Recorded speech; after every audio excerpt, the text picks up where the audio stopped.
As my old math teacher once said, for every problem there is a solution. Well, that quote is specifically about our math homework. I found that quote can be applied to much more than just equations. And in Darktide, the major problem for the Inquisition is the amount of inhuman forces the heretic has in their disposal. With blessings from their foul patron, they can endure injuries that no beings in this galaxy can survive, laughing all the while as they stride towards you. Fortunately, this isn't the first time the Imperium has to deal with such foes, for exotic foes calls for exotic weapons. And believe me, the Imperium has a long history of dealing with tons of exotic foes. So as usual, let me go through some of the details of these weapons before we go into the meat and bones, eh? First, the distance damage modifier. Unlike lasguns and autoguns, the DDM isn't much of a factor here. These are specialist weapons with specific conditions made in mind, so their effective distance varies widely from weapon to weapon. You can't snipe with a flamethrower and you can't clear a horde with a surge staff. So be mindful of your weapon's characteristics and be ready to improvise in the field. 2. Ammo consumption. Some, like the plasma gun, uses the same points per shot system like the lasgun, while bolters calculate its shells like an autogun. 1 shot, 1 round. But regardless of how they are calculated, these weapons are really ammo hungry, so be ready to conserve ammo or piss off others by being a loot goblin. Packing a utilitarian melee weapon is highly advised if you are using one of these weapons. Okay, with all of that out of the way, let's start with the small ones, shall we?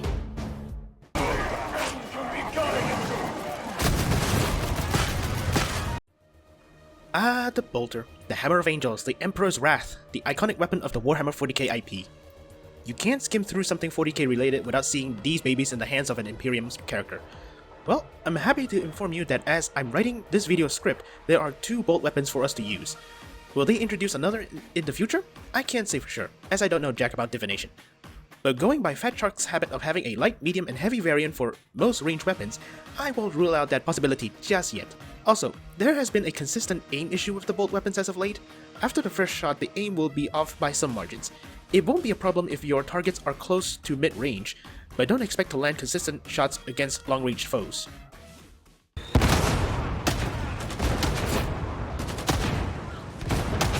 To start things off, we have the newest addition from the latest Secrets of the Machine God update. With ADS as its secondary and a simple bash as the special action, the bolt pistol is a pocket-sized semi-auto replica of the iconic 40k weapon. Using a magazine and having incredible hipfire accuracy, it has been lauded as the upgrade to the tried and tested Zerona revolver in terms of magazine capacity. But despite that, it has garnered mixed reactions from the player base.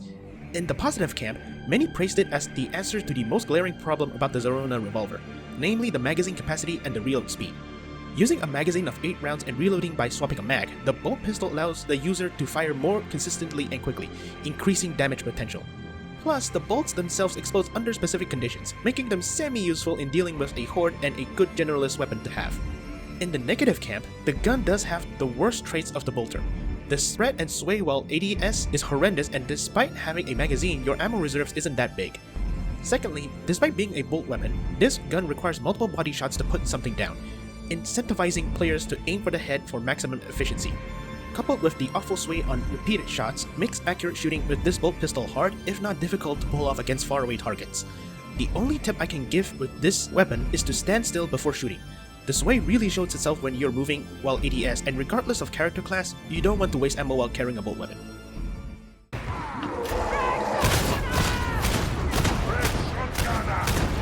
Being larger and harder hitting than the itty-bitty pistol, the Lock Mark II-B Spearhead Bolt Gun serves as the most versatile specialist weapon the Inquisition has. The secondary and special action is the same as its smaller sibling, but with one glaring difference: it has 3 firing modes. ADS makes it semi-auto, perfect for sniping foes regardless of distance. Tapping the trigger without ADS results in a 2-shot burst, good if you want to deal with a problematic rager or any close-range foes. And finally, holding the trigger down unleashes 15 devastating bolter rounds in full auto, more than enough to kill any target and capable of taking chunks out of monsters' health. As someone who loves the bolter, there is nothing better than hearing the bark of this baby while seeing the kill notification rapidly filled with messages of you killing specialists. Plus, this baby can hit shooters even when they are in cover. Only the plasma gun can outdo it, and only narrowly. But as fun as it isn't without its drawbacks, and believe me, there's a lot of drawbacks. The first is that the weapon sway while ADS is horrendous. Anytime you shoot or move, your aim jumps wildly before recentering, making rapid shots hard if not impossible. Experienced players online have suggested using a recoil cancelling trick that goes like this: ADS, shoot, stop ADS, re-ADS, and repeat. Personally, I found mixed success with this trick. The second issue is tied to the ammo and reload. The magazine capacity and ammo reserves are low with 15 in a mag and roughly 100 in reserve. Combined with the fact that reloading this behemoth takes 5 seconds on average makes ammo awareness vital. The last thing you'll want is to pull out this baby, fire 2 shots and needing to reload. Bringing a good generalist melee weapon is the key to survive if you are packing this gun. All in all, the bolt gun is a generalist weapon that could do any role but excel at none. Can it clear a horde? Yes, but you'll be vacuuming ammo left and right if you do so. Can it deal with shooters? Yes, but firing with ADS will be a hassle. Can it deal with ogrins? Yes, but be ready to melee once you hear your bolt gun goes click. Can it deal with monsters? Yes, but unless you got lucky or are playing in a lower difficulty, you won't be killing it with 1 mag. This is a good weapon if you want to be flexible, but don't expect to solo a mission with it.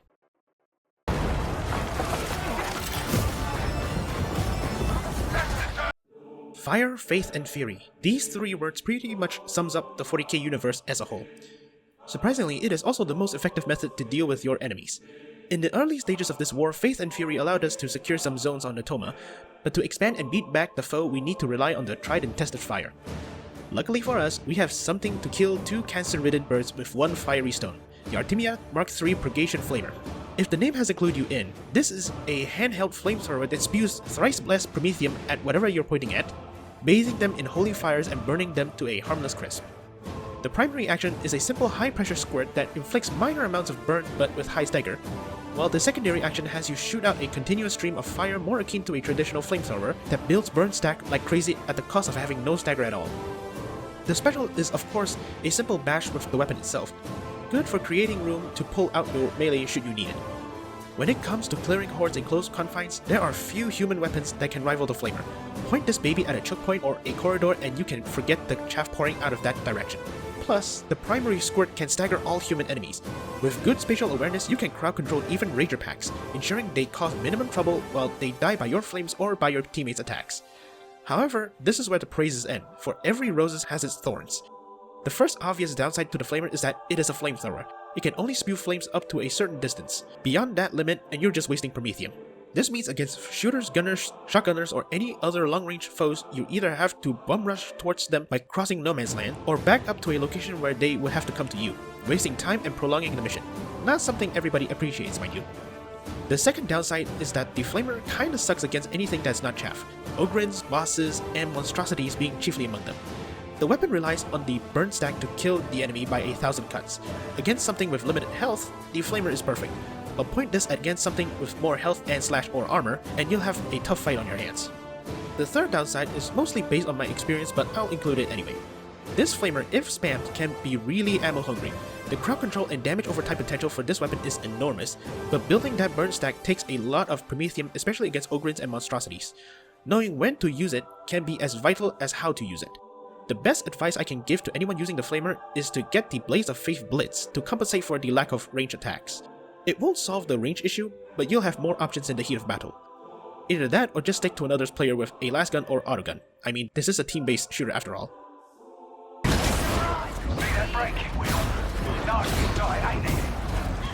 While the bolter is serviceable against most armored foes, the Imperium has a better solution to armor. Chuck the fracking sun at it. Meet the M35 Magna Core Mark II plasma gun. Regarded as the meta gun for the veteran class, this baby shoots a ball of plasma that can kill pretty much anything you point at. Now, something to remember with the plasma gun, it uses a heat mechanic on top of traditional ammo consumption. Mechanic-wise, it is a 1-to-1 copy of the Psyker's Peril. Shooting the gun generates heat. When heat goes above 100%, the gun explodes and down/kills you. The heat will drop slowly if you stop using it, but you can also vent the gun to get rid of the heat quickly as well. The primary action is a simple semi-auto ball of plasma, while the secondary charges up the shot, increasing the damage significantly. The special meanwhile vents the heat of the gun. Many veterans swears by their plasma gun thanks to one simple reason: it can pierce anything, delivering the maximum amount of damage without major damage penalties. Cover? What cover? Carapace? No problem. Bulwarks? Easy peasy. Hell, it can also penetrate walls. Don't believe me? Try using the Executioner stance with the counterfire and relentless ability modifier when packing a plasma gun. It will turn the game into a shooting gallery. Also, if you aim for the head, nothing can survive a charged shot from this baby. Well, except for monstrosities and bosses, but even they can't stay alive for long. It is cathartic when you clear a control group filled with bulwarks ragers with one charged shot. The notification feed on the top left of your screen will fill up with nothing but your name. but as overpowered as this gun is, there are downsides if you look hard enough. The first is being semi-auto, the plasma isn't that great against hordes. Don't get me wrong, if a horde is charging down a long hallway towards you, you could clear them with a shot or 6. The problem comes when they are spread out in open space. Wasting a shot just to vaporize 1 or 2 poxwalkers is just not worth the heat and ammo, so save it for shooters or when the terrain favors you. Next, despite the sheer destructive power this gun has, it has no real way of aiming, it's hit fire only. That means against targets that are really far away like snipers, you can only point at the general direction and pray to the golden throne you kill it on the first shot. Now, it's not like it's impossible to hit such long shot, but be ready to practice a lot to be able to do that consistently. Last but not least, it has a truly long reload time. Compared with the bolter, the latter is leagues faster than the plasma. If you run out of ammo in the middle of a fight, reloading should be the last thing you do. The tip I can give is first reload in peacetime. Going into a fight with a nearly empty mag is a major death sentence when you pack this gun. Next, focus on shooters and special when in a fight. While clearing chaff is everyone's job, doing that with the plasma is a waste of ammo. Finally, reloading the plasma vents all of your present heat, so use that to your advantage when you have high heat.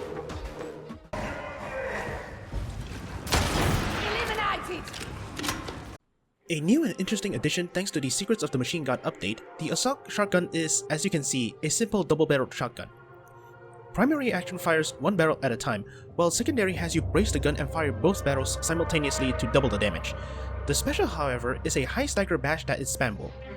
You can continuously chain bash like it's a melee weapon, good against anyone that's still alive after you fire both barrels. I won't lie, this is a fun gun to use for melee-centric players. The pullout is near instantaneous and the pellets can clear out or at least weed out a lot of the chaff if you get them into a choke point. Plus, the reload is faster compared to other combat shotguns, meaning your damage output is more consistent. No more inserting one shell at a time, just slot 2 in and you're back in the game. And most important of all, the high damage and pullout means this is a good panic button should you have a Ranger pack charging at you. However, being a shotgun, especially something this old, does have its downsides. The two most obvious cons is the fact that you only have 2 shots and you're only effective at close to mid-range at best. If you're packing this, you have to leave sniping to your teammates. And despite the high damage, it's next to useless against armor. You can still kill flak to a certain degree, but carapace and bulwarks is clearly out of your league. Being available to all human classes, the tips I can give for this gun varies from classes to classes. As a veteran, go towards weapon specialists for the always prepared keystone modifier. This ensures that the moment you kill something in melee, you get a free 1 shell reload whenever you pull out the shotgun. As a zealot, get the Emperor's Bullet and Dance of Death passive perk. These 2 perks play nicely together, especially with something like the Assault Shotgun. You can also try and get the Sainted Gunslinger passive perk, but that is just a nice bonus, not a requirement.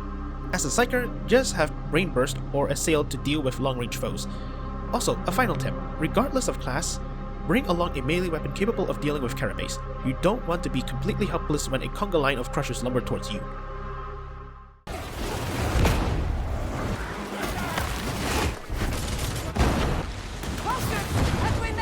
The most common way I see people describe a Psyker is a unstable space wizard.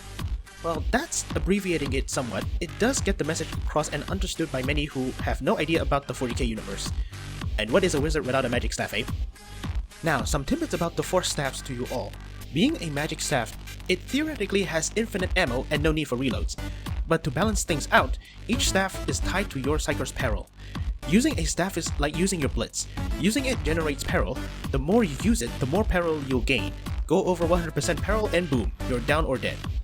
Being a ranged weapon, the reload button is instead replaced with a peril quelling function. Venting peril at a rapid pace to ensure your stability and allow you to keep using the warp to kill the heretics. Secondly, each staff has different secondary action that can be charged for extra damage, so depending on your favorite playstyle, you might favor different staffs. But 3 out of the 4 staffs has the same primary function, a pinpoint accurate psychic bolt that doesn't deal a lot of damage, but it's quick to use. Also, the special for all staff is a single target poke with your staff. Practically useless outside of bullying a single poxwalker, to be honest.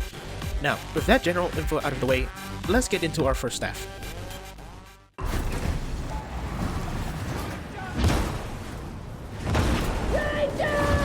In combat, positioning is the key to survival. This fact applies to both you and the heretics. With tons of cover and numbers, the scabs and the dregs can sit behind their cover taking pot shots at you while the chaff swarms you to bog you down. but you can take those advantages away with this staff. Meet the Equinox Mark III Traumast Force Staff. This mystical toy's secondary action has you unleash a psychic eruption from the ground, knocking down anyone close and vaporizing chaff on full charge. In short, this turns you into a good AoE focused support as you can simply knock enemies down again and again, making them vulnerable to your teammates and buying them time to act. Plus, the explosive eruption allows you to hold a choke point extremely easily, allowing your teammate to focus on other things. But for all the good it can do, it does have its drawbacks. Being a force weapon, spamming the secondary builds peril extremely quickly. You can get maybe 5 or 6 fully charged eruptions before needing to vent peril. This isn't much of an issue if you keep an eye out for your peril, but it does disrupt your rate of attack. Secondly, the secondary action, while powerful and intuitive to use in close range and mid-range, it has a limited range. When you hold the secondary action button, it charges the eruption and presents a nice glowing pale blue vortex on the ground to indicate where the eruption will take place. If you want to aim it further away, you have to look up to do that. At a certain point, your vortex will stop and starts to go up instead, leaving foes outside of your vortex range safe and still dangerous to you. Personally, I would have used Brain Burst, Assail, or the primary Psyker Bolt for that situation. It's far easier. Finally, despite vaporizing chaff on full charge, the Trauma Staff doesn't really have a lot of killing power against armored foes. It'll knock them down for sure, but killing them takes more than just one full charge. This relegates the Trauma Staff squarely into a support role, knocking specialists and Ogryns down so that others can kill them quickly. To round this off, if you like to roleplay as Gandalf and play as a support, this is a good staff for you. Just pack a high damage melee weapon to finish off the down foes and you're golden. Hey, Shelter! Gunner! Considered as the most versatile staff for the Psyker, the Equinox Mark IV Voidstrike Force Staff has the most versatile, simple, and fun secondary action. A bowling ball of pure warp energy that is nearly equal to a plasma shot in terms of damage and utility. On a full charge, this ball can penetrate almost anything except carapace and hard cover. And when it hits anything it can penetrate, it explodes on impact, knocking down anyone within the blast radius. Plus, aiming the ball is no different from a gun, making it intuitive to use even for novices. The only downside to this Force Staff is the fact that the bowling ball doesn't travel instantly like a regular bullet, so hitting moving targets from a distance takes practice. And like all Force Staffs, spamming this generates a lot of peril, but that's on the player to deal with. All in all, a simple but effective and versatile staff. A bit boring to use at times, but boy is it effective. The dog is neutralized! Toad's flame are eliminated! While Smite is good for controlling and stun-locking troublesome specialists, it does lack that sweet killing power. Sure, it'll clear chaff with time, but they die to pretty much anything you and your teammates have. Better build peril killing something important than cannon fodder, I say. To solve this problem, Fat Shark has the perfect solution. Meet the Nomanus Mark VI Surge Force Staff. This staff's secondary, if you can't tell, turns you into a walking Tesla coil. The secondary for this staff is a focused zap of warp lightning that'll stun anything except monstrosities and demon host. Now I know what you're thinking. Why would I use this if I already have Smite? Well, aside from the sick look, it solves the primary grievances people have with Smite, the lack of killing power. Think of it as a focal lens for Smite. Instead of spreading the lightning in a general direction, it channels it at a single target to focus its killing power. The lightning arcs are just a nice little bonus. This means instead of stun-locking Ragers, Ogryns, Bulwarks, and praying for someone to finish it off before you stop, now you can do the killing yourself. Plus, with this being basically Smite in a stick, you can effectively bring 2 Blitz to the field instead of 1. Think about it. Use the Zap to stun specials, and Brain Burst for monstrosities or Assail to deal with the general horde. Unfortunately, this is where the positives and the negatives shows its ugly face. First, the obvious. The killing power of the secondary Zap generates a lot of peril, making peril management crucial. Secondly, as a trait for killing power, the amount of enemies the secondary Zap can stun is lesser than Smite, making it less useful when the crowd gets too large. Finally, the Zap has limited range, so pick your targets if you want to be effective with it. Bring along Brain Burst or Assail to mitigate the range problem. One crucial tip I can give is to get the Warp Siphon Keystone along with the Inner Tranquility, Inferior Empowerment, Essence Harvest Keystone modifiers to maximize your survival chance. While not crucial, getting the Warp Rider passive is encouraged.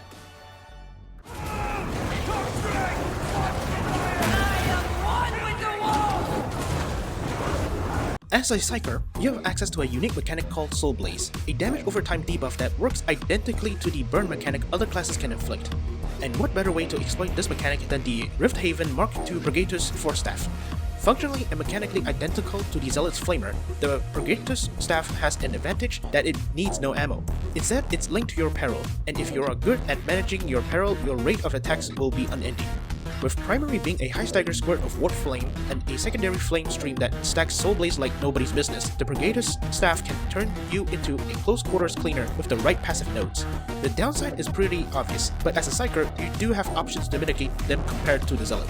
Being a flame-oriented staff, the weapon itself can deal with enemies outside of the flame's range. A common remedy is to bring Brain Burst or Assail. Also, the staff itself relies on Soulblaze to deal majority of damage, but it's trivial since as a Psyker there are nodes in your skill tree that focuses on Soulblaze. Finally, peril management is critical when using the staff, but you could use that to your advantage. The two tips I can give you are pretty straightforward, but they could make or break your run. First, get the Perilous Combustion and Wildfire passive modifier if you aim to be efficient with the staff. Stacking Soulblaze is the top priority when you use this, and any passive nodes that'll help with that will help you in the long run. Secondly, having Venting Shriek ensures maximum downtime between each flame burst. Abusing this staff will build peril like crazy, and Venting Shriek will help ensure you don't blow up if you are careful with it. Plus, having the Creeping Flames ability modifier helps you stack more Soulblaze, turning a safety mechanism into an offensive option. Okay, now you know all the goodies the Imperium has at their disposal, you might be asking, why would I use any of these temperamental gizmos? Well, aside from the obvious answer, this is 40k, there are benefits in using these specialist weapons. 1. Situational advantage. While majority of the guns are quite flexible in all situations, their limits will be apparent when dealing with overwhelming numbers. These situations is where these weapons truly shines. A horde of Poxwalkers barreling down on you, Flamer or Purgatus staff will clear them out. Need to delete a conga line of crushers and bulwarks? Plasma will do that with a single charge shot. Want to control the enemy's movement? Trauma and Surge staff is your friend. Like to be flexible and deal major amounts of damage? Bolt weapons and voidstrike staff at your beck and call. In their intended situation, these weapons outshine any las gun or autoguns by a wide margin. Plus, using these against their intended target frees up your teammates to deal with things your weapon can't deal with or are unoptimized for. 2. Damage per shot. As many of you can attest to firsthand, we aren't just dealing with humans on Atoma. The demonic elements among the Heretics, Plague Ogryns, Beast of Nurgle, Demon Host, serve as evidence to the Heretics pact with their foul god, but also a major threat to our operations. To deal with the Neverborn, we need something that can put them down ASAP before they can wreck us, and nothing beats these babies in that department. Besides, it's fun to vaporize a heretic or two once in a while. Just don't do that too much or you'll be running on empty soon. In conclusion, while it's easy to imagine the Heretics as unorganized mob that likes to drown us in a sea of lunatics, the reality is that we are the ones on the back foot here. The sea of Poxwalkers are just screens to blind us to the vast array of troopers and weapons the Heretics can throw at us. To effectively counter their combined arms tactic, we need to neutralize their advantage as fast as possible. Be it a group of Ogryns, a single tanky mini-boss, or simple sheer numbers. Then and only then do we even have a chance in retaking Atoma. So ready your force staffs and load up that plasma gun rejects, for we have a Heretics to hunt.